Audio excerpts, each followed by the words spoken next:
sahnya ibadah, diterimanya ibadah, banyak dan rutinnya ibadah, dan amannya ibadah daripada gugur, daripada dihapuskan. Nah, jadi 4 perkara itulah yang Bismillahirrahmanirrahim. Alhamdulillah alladzi hadana li hadza wa ma kunna linahtadiya laula an hadanallah. Asyhadu an la ilaha illallah wahdahu la syarika lah wa asyhadu anna sayyidana Muhammadan abduhu wa rasuluh. Allahumma salli wa sallim wa barik ala sayyidina Muhammad wa ala alihi wa sahbihi wa mawalah, amma ba'd. Kita hormati dan kita cintai para habaib dan para syaraib. Kita hormati dan kita cintai para alim ulama, guru-guru agama, para muhibbin, hadirin dan hadirat rahimakumullah. Pertama-tama kita panjatkan puji syukur kehadirat Allah Subhanahu wa ta'ala atas anugerah yang selalu terlimpah kepada kita semua, dan juga selawat dan salam kita haturkan keharibaan junjungan kita Nabi besar Muhammad sallallahu alaihi wasallam, dan kepada seluruh keluarga, para sahabat, zurriyat dan pengikut beliau ila yaumil qiyamah. Para muhibbin rahimakumullah, sebelum kita mulai menyambung pembahasan minggu yang telah lalu, maka dalam kesempatan ini saya sampaikan terlebih dahulu berita duka, yaitu telah berpulang ke rahmatullah guru kita yang mulia Al-Fadil Al-Habib Zain bin Ahmad bin Mustafa bin Zainal Abidin Al-Idrus pada subuh hari Sabtu tanggal 5 Safar 1428 Hijriah. Kita selalu mendoakan beliau agar ditinggikan Allah derajatnya, dan kepada yang ditinggalkan diberikan kekuatan dan ketabahan. Amin amin ya rabbal alamin. Para muhibbin rahimakumullah, al-ayatul khamisah min suratil Fatihah, iyyaka na'budu wa iyyaka nasta'in. Ayat yang kelima dari surat Fatihah ialah iyyaka na'budu wa iyyaka nasta'in. Hanya kepada Engkau kami menyembah, hanya kepada Engkau kami beribadah, hanya kepada Engkau kami mengabdi, hanya kepada Engkau kami taat dan patuh. Iyyaka na'budu wa iyyaka nasta'in, dan hanya kepada Engkau kami minta pertolongan dalam melaksanakan ibadah dan segala hal lainnya.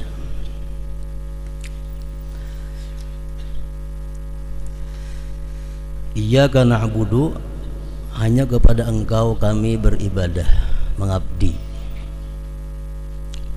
Ibadah itu menurut pendapat sebahagian ulama artinya al-qiyamu bil fi'lil matlub syar'a, melaksanakan dengan memperbuat sesuatu yang dituntut pada syara. Melaksanakan apa yang dituntut oleh syara itu namanya ibadah. Demikian dalam kitab Sirajut Talibin disebutkan demikian arti ibadah.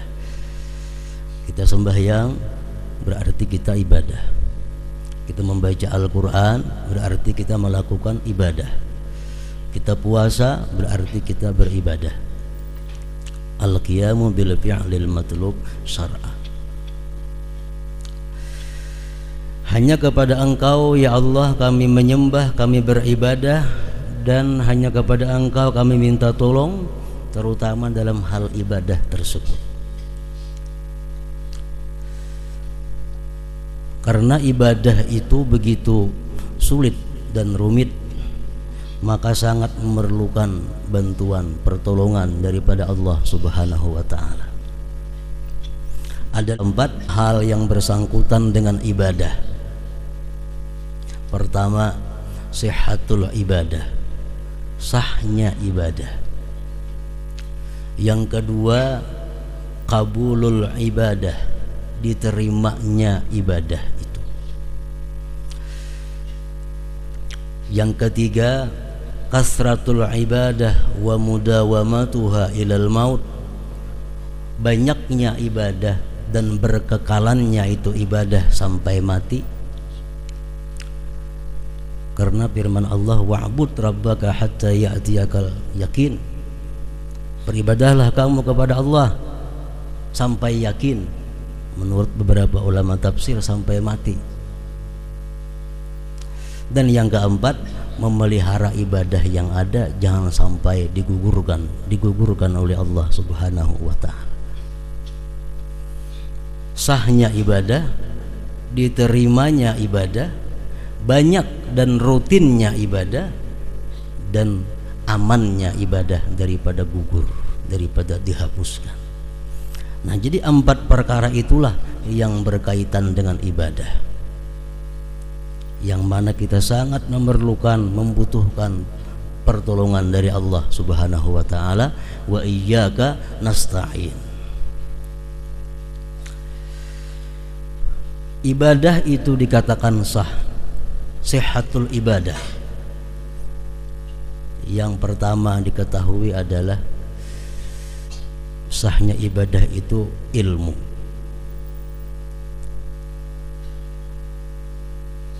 Kalau kita kada punya ilmu, ibadah kita kada sah, walaupun ibadah kita pas dengan yang sah. Al-ilmu bi fardiyatil ibadah wal ilmu bi kaifiyatil ibadah. Ilmu dengan keparduan ibadah atau ilmu dengan cara ibadah itu merupakan pokok yang pertama agar ibadah itu sah. Pertama, ilmu tauhid, ilmu mengetahui siapa yang kita sembah, ilmu mengetahui siapa yang kita ibadati. Rasulullah sallallahu alaihi wasallam bersabda, qalilul amal yanfa'u ma'al ilmi billah wa katsirul amal la yanfa'u ma'al jahli billah. Sedikit amal cuma kita tahu dengan Allah itu bermanfaat. Banyak amal tapi kita jahil dengan Allah tidak ada manfaatnya. Jadi ilmu tauhid yang perlu diketahui. Yang kedua, ilmu fikih, ilmu cara-caranya. Kalau kita lihat kitab-kitab fikih, mulai yang rendah sampai yang tinggi, yang kecil sampai yang besar. Misalnya wudu, syarat sah wudu apa? Al-ilmu bi fardiyati wa kaifiyati. Tahu dengan keparduannya, tahu cara-caranya. Syarat sah sembahyang, tahu dengan cara-caranya, tahu dengan keparduannya. Syarat sah zakat, semuaan ibadah itu syarat sahnya adalah ilmu.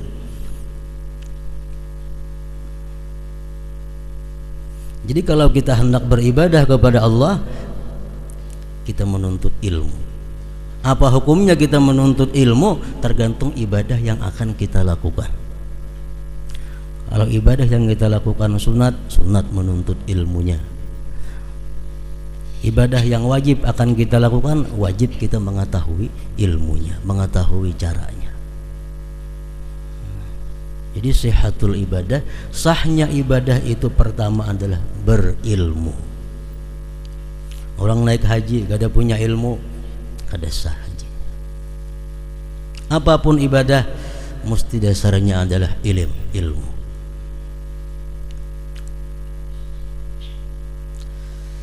Pengarang Zubat mengatakan, fakullu man bighairi ilmin ya'malu a'maluhu mardudatun la tuqbalu.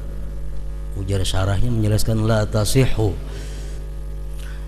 Tiap-tiap orang yang beramal tanpa ilmu, amalnya ditolak dan tidak diterima. Maksudnya la tasihhu, tidak sah.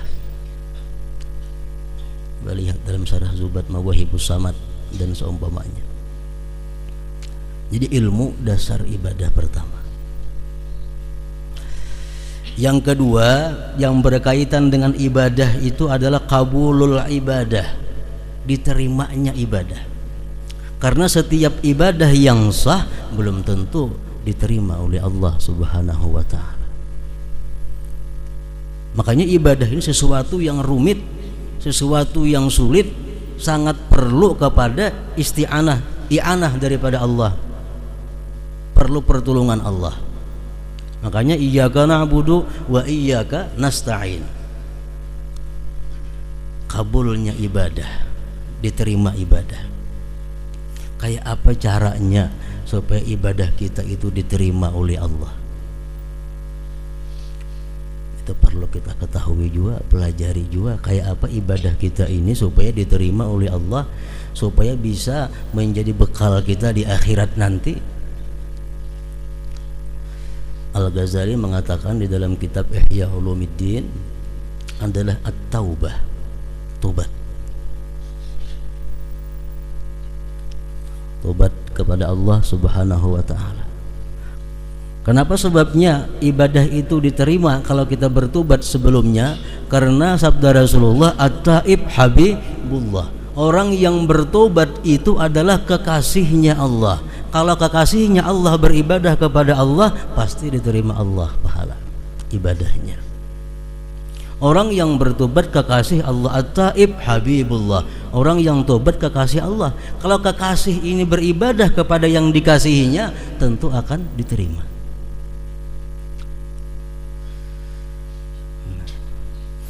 Mafhum daripada itu sabda Rasulullah, al-musir baghidullah. Orang yang mengekali perbuatan dosa, orang yang selalu tidak tobat daripada dosanya adalah murka Allah, dimusuhi Allah, dimarahi Allah. Kalau orang yang beribadah ini dimarahi Allah, sulit ibadahnya diterima. Nah, jadi tobat kepada Allah itu merupakan asas, pondasi, asasut tarik, pondasi jalan kita untuk menuju Allah, tobat. Kalau kita mulut kita masih mengucap yang haram, tapi kita kada bertobat kepada Allah, maka ibadah kita selanjutnya tidak akan diterima oleh Allah. Seluruh anggota tubuh kita yang melakukan maksiat kepada Allah lalu beribadah kepada Allah tanpa dimulai dengan tobat terlebih dahulu, tidak diperkenankan oleh Allah. Allah berfirman dalam Al-Quran, innama yataqabbalullah minal muttaqin. Allah hanya menerima orang-orang yang takwa kepadanya. Jadi tobat kepada Allah. Makanya sebelum sembahyang disuruh kita berwudu. Wudu itu artinya apa? Bukan hanya mensucikan zahir daripada hadas, tapi dikehendaki dengan wudu itu adalah sucinya diri kita daripada dosa kepada Allah dan kepada makhluknya. Nah, sehingga dengan itu wudu kita sembahyang, kita orang yang bersih, sembahyang kita berkenan oleh Allah Subhanahu wa taala. Tobat agar ibadah itu diterima.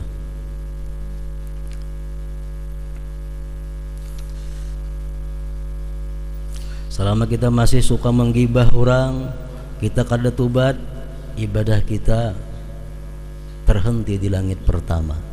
Demikian bunyi hadis terjemahnya daripada riwayat Muaz bin Jabal. Kita ghibah, kita kada tobat daripada ghibah, kemudian kita beribadah kepada Allah, terhenti di langit pertama, ditolak oleh penjaga langit amal ibadah orang yang ghibah. Nah, jadi tobat dahulu kepada Allah Subhanahu wa taala, hanya melakukan ibadah. Yang ketiga, kasratul ibadah wa mudawamatuha ilal maut. Ibadah itu diperlukan banyak. Dengan banyak ibadah kita bisa menjadi kekasihnya Allah. Memperbanyak ibadah dan mengekalkan ibadah itu ilal maut, sampai mati. Nah, ini yang jadi permasalahan kita adalah memperbanyak ibadah dan merutinkan ibadah itu sampai ilal maut. Kayak apa caranya supaya kita kawa beribadah itu banyak, beribadah itu bisa rutin, Misal tiap malam dibaca. Ada uzur diqadha di waktu lain. Membaca Quran rutin. Nah, itu artinya selalu itu yang paling disukai oleh Allah Subhanahu wa taala. Ahabbul a'mal ilallah adwamuha wa in qalla. Allah sangat suka ibadah yang kekal walaupun sedikit, tapi rutin. Nah, jadi alangkah bagusnya kalau banyak dan rutin. Kayak apa caranya supaya kita kau banyak beribadah dan rutin itu? Para ulama ahli suluk memberikan jalan. Pertama, at-tajarrud anid dunya, menyisihkan diri daripada dunia. Menyisihkan diri daripada dunia. Selama kita masih sibuk mengurusi dunia, selama masih sibuk kita mengurusi perdagangan, sibuk mengurusi pertanian, sibuk mengurusi peternakan macam-macam, kita kadang akan bisa banyak beribadah dan kadang bisa rutin. Baca Yasin, Tabarak, Mbah Maghrib, itu rutin. Tapi kalau orang pedagang, awalnya rutin, karena seminggu 2 kali belabuh ke Banjar, datang pukul 10 ke rumah, pagat Mbah Maghrib itu. Pagat. Orang jadi pejabat, awalnya rutin, kada kawa. Kenapa? Karena ada rapat. Cuma rapat itu ini. Awalnya rutin membaca amalan, kada kawa. Kalau hendak amalan itu banyak dan rutin, pertama tajarrud anid dunia, menyisihkan diri daripada dunia. Maksudnya dunia yang membuat kita lupa, lalai kepada Allah Subhanahu wa taala. Jadi dunia ini bukan hanya mengganggu ibadah kita, bahkan dunia ini bisa justru membuat kita kepada hal-hal yang dimurkai Allah Subhanahu wa taala. Kada sedikit di antara kita orang yang kada sembahyang karena sibuk dengan usahanya atau dengan urusannya. Kada sedikit orang yang meninggalkan sembahyang berjamaah karena sibuk urusan dagangan dan urusan lain-lainnya. Semua itu dunia yang menghambat banyaknya ibadah dan rutinnya ibadah itu.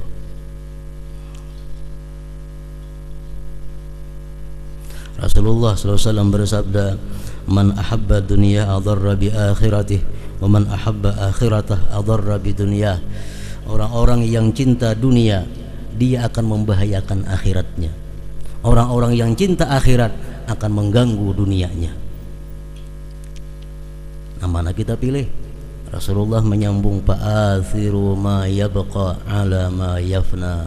Pilih yang abadi, tinggalkan yang fana. Artinya apa? Apabila ada ibadah kita ini berbetulan dengan urusan dunia, mana yang kita pilih? Ku tutup toko, kawa sembahyang berjamaah, tapi langganan bukahan. Ku buka toko, ku layani orang benukar lawan aku, kada ke masjid sembahyang berjamaah. Bila dua itu berlawanan, Rasulullah menyatakan fa'athiru ma yabqa ala ma yafna. Bila kada ma'asyin Rasulullah, kada selamat manusia. Bila kada ma'asyi lawan Rasulullah, kada bakal selamat.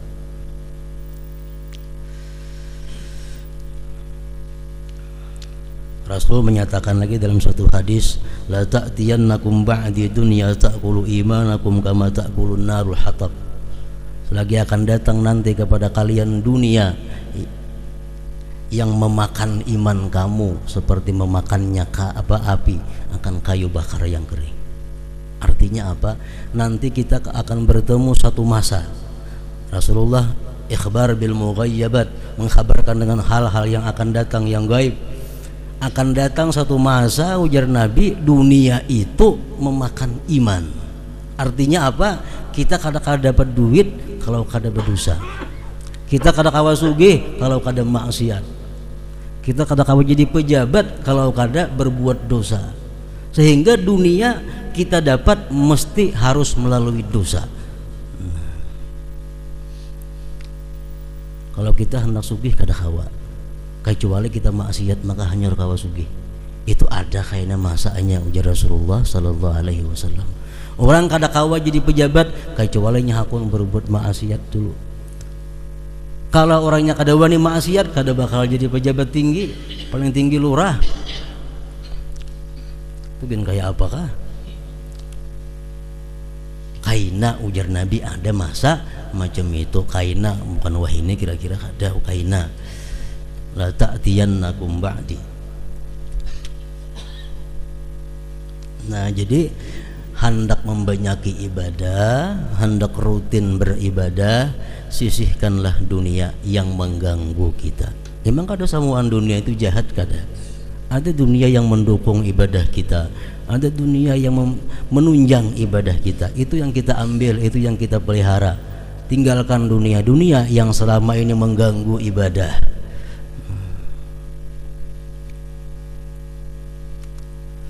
Menyisihkan diri daripada dunia ini adalah sesuatu hal yang sulit.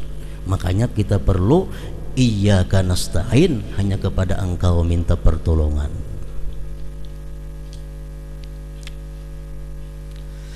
Yang kedua, agar ibadah kita itu bisa banyak dan rutin, di samping kita menyisihkan duniawi, kita mesti menyisihkan makhluk-makhluk Allah Subhanahu wa ta'ala. Bila orang ini banyak berisi kenalan, bila orang ini banyak berisi kawan, orang ini suka bergaul, kada kawa banyak ibadah dan kada kawa rutin.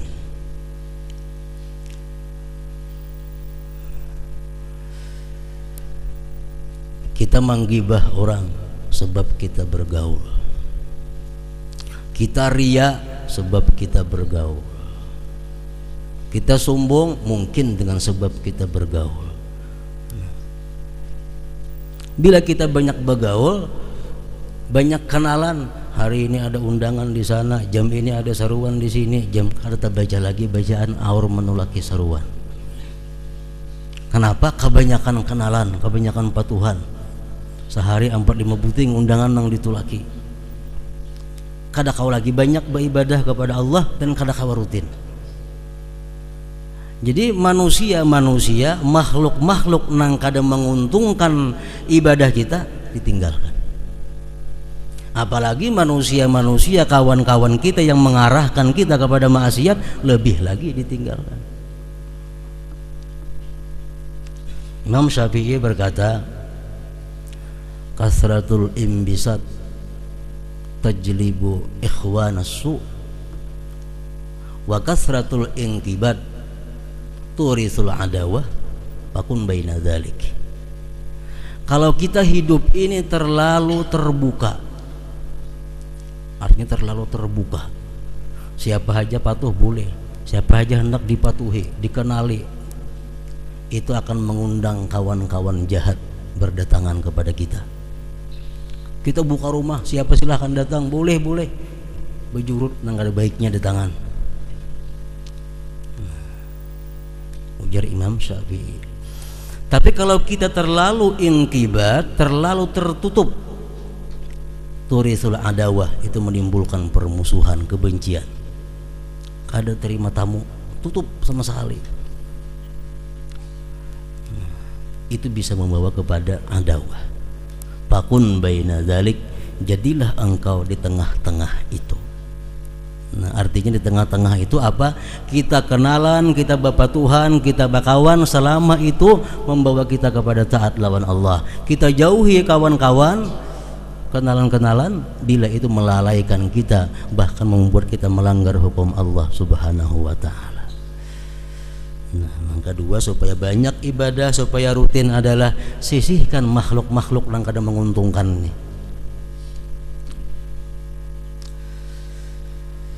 Yang ketiga, yang menyebabkan kita ini sulit beribadah banyak dan beribadah rutin, syaitan. Setiap kita ada punya syaitan, dan syaitan sudah berjanji akan selalu menggoda, mengarahkan manusia kepada jalan yang sesat. Itu Al-Quran menjelaskan demikian. Nah, kayak apa cara menghadapi syaitan? Muharabatus syaitan, memerangi syaitan. Para ulama ahli suluk mengatakan bil ilm wat taqwa, dengan ilmu dan takwa. Syaitan selalu menggoda kita. Apa godaan syaitan kepada kita yang pertama-tama? Ukfur, kafir engkau. Kafir engkau. Syaitan itunya kada menyuruh langsung pengecam kafir, kada dimintu. Cuma kita disuruh syaitan ini meniru gaya hidup putungan orang kafir. Pakaian kita kayak orang kafir, desain rumah kita kayak orang kafir, kaguringan kita kayak orang kafir, semuaan kayak orang kafir. Jadi syaitan mengajak kita yang pertama adalah ukfur, kamu harus kafir. Nah, kita menjawab itu dengan ilmu. Innad dina indallahil Islam. Agama itu yang diridhai di sisi Allah hanya satu, Islam. Jadi syaitan akan mengajak aku kepada kafir, kada kawa. Aku sudah yakin agama yang benar itu adalah Islam. Innad dina indallah Islam.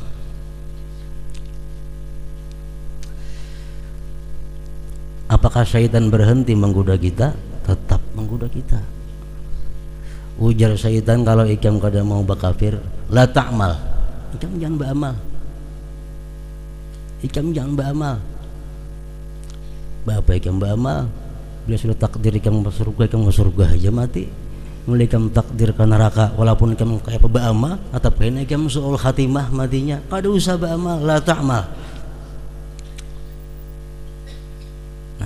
Ilmu kita menjawab itu adalah, wahai syaitan, innali rabba, aku punya Tuhan yang menciptakan aku, yang memberi rezeki selalu kepadaku, memberikan perlindungan kepadaku. Tuhan itu wajib aku sembah, Tuhan itu wajib aku ibadah kepadanya, Tuhan itu wajib aku taati. Aku ke surga mati kada jadi masalah, ke neraka kada masalah, cuma aku taat kepada Allah. Syukran ala ni'ami, karena aku syukur atas segala nikmat yang diberikannya. Itu barangkali bisikan-bisikan itu ada dari syaitan kepada kita. Beramal.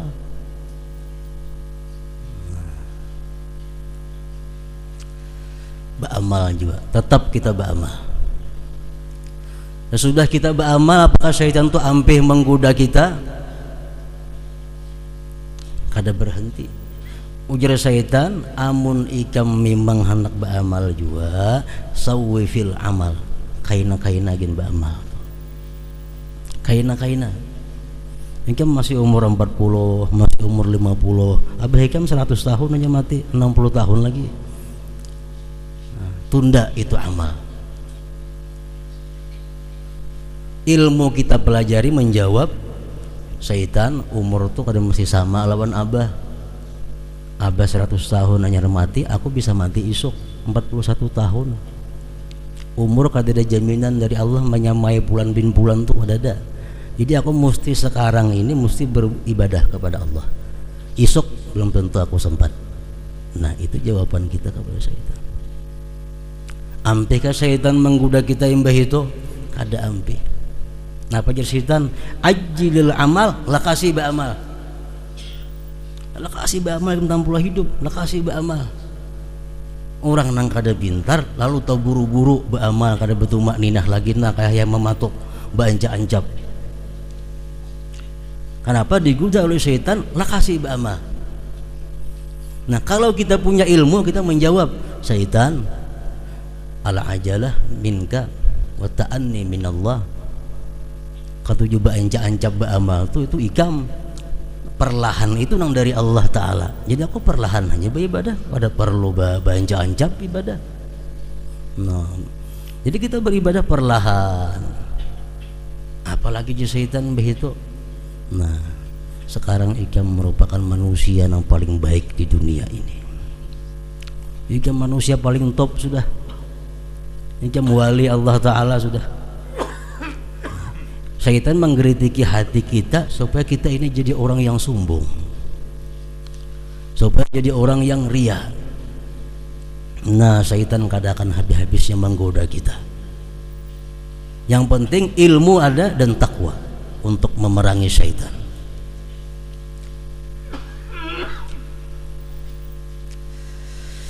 Yang terakhir yang menghambat ibadah kita itu banyak dan rutin, nafsu. Nafsu kita ini kadang katuju awak kita sakit, duduk panat kadang katuju sama sekali nafsu. Apalagi tengah malam bangun paling kadang katuju nafsu. Nafsu yang dipikirkannya hanya kepentingan kelezatan saat itu. Nah, mengatasi nafsu ini ujar para ulama ahli suluk adalah biriyadatin nafsi, dengan melatih diri melawan nafsu itu. Kayak apa cara melatih diri melawan nafsu?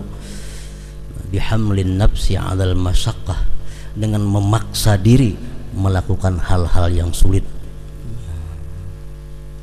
Memaksa diri melakukan hal-hal yang tidak disenangi oleh nafsu. Bila kita paksa, nafsu akan kalah dengan sendirinya.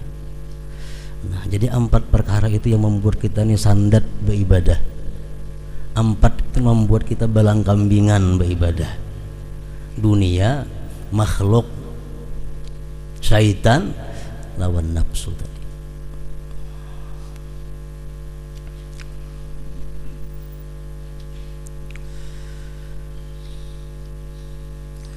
Bila sudah kita kawa menyisihkan dunia yang mengganggu kita, menyisihkan makhluk yang membuat kita lalai, kita bisa memerangi syaitan, bisa menekan hawa nafsu kita, kita bisa beribadah dengan banyak dan rutin.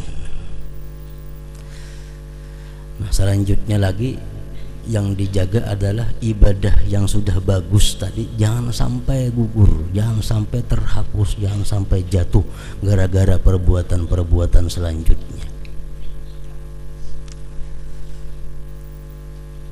Apa yang menyebabkan ibadah kita itu jatuh, gugur? Pertama, riddah, murtad. Begitu dia murtad, amal ibadahnya sudah ihbat, gugur semuaan. Nauzubillah min zalik. Yang kedua, riya, menggugurkan amal. Maksud riya ini di sini adalah menggunakan ibadah untuk mendekatkan diri kepada makhluk Allah, menggunakan ibadah untuk punya tempat di hati manusia, menggunakan ibadah untuk dipuji disanjung, menggunakan ibadah supaya dihutangi orang, menggunakan ibadah supaya dikasihani orang. Itu menggugurkan amal. Yang ketiga, ujub, merasa beramal dari kekuatan, kepandaian, kecerdikan diri sendiri, lupa bahwa itu anugerah Allah Subhanahu wa ta'ala. Bila kita sembahyang atau melakukan ibadah-ibadah yang sulit, kita kawa melakukan, kita bisa melakukan, mudah sesudahnya datang ujub. Bila kita kadalakas mengembalikan bahwa itu adalah kita lakukan karena adanya taufik hidayah dari Allah Subhanahu wa ta'ala. Yang keempat yang menggugurkan amal apa? An-nadamah, menyesal. Menyesal lah naik haji, habis tuku sepeda motor ada lagi. Menyesal naik haji, bulik motor kada lagi, rumah kada lagi, habis terjual. Menyesal, digugurkan oleh Allah Subhanahu wa ta'ala ibadah yang diakhiri dengan penyesalan. Menyesal. Yang kelima, al-mannu wal adza, jika ibadah itu berupa sosial kepada masyarakat, gugur pahalanya bila mana kita melakukan man dan adza, menyebut-nyebut pemberian itu, menyakiti hati orang yang diberi, menyakiti hati orang yang diberi, itu menyebabkan ibadah kita digugurkan oleh Allah Subhanahu wa ta'ala. Nah, para muhibbin rahimakumullah, Makanya ibadah itu diletakkan di sini berkaitan dengan iyyaka na'budu wa iyyaka nasta'in. Hanya kepada Engkau kami beribadah dan hanya kepada Engkau kami minta pertolongan agar ibadah ini bisa sah, ibadah ini bisa diterima, ibadah ini bisa banyak, ibadah ini bisa rutin dan sampai hari kiamat nanti, sampai hari akhirat nanti. Iyyaka na'budu, hanya kepada Engkau kami mengabdi, wa iyyaka nasta'in, dan hanya kepada Engkau kami minta pertolongan. Itulah sebagian daripada kandungan ayat yang kelima dari surat Al-Fatihah, iyyaka na'budu wa iyyaka nasta'in. Ila hadratin Nabi sallallahu alaihi wasallam. Al-Fatihah. Iyyaka na'budu wa iyyaka nasta'in, ihdinas siratal mustaqim.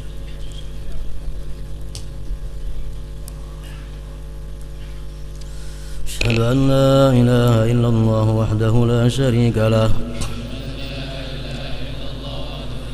أشهد أن سيدنا محمدا عبده ورسوله لا إله إلا الله أفني بها عمري لا إله إلا الله أدخل بها قبري لا إله إلا الله أخلو بها وحدي لا إله إلا الله ألقى بها ربي لا إله إلا الله قبل كل شيء لا إله إلا الله بعد كل شيء لا إله إلا الله يبقى ربنا ويفنى كل شيء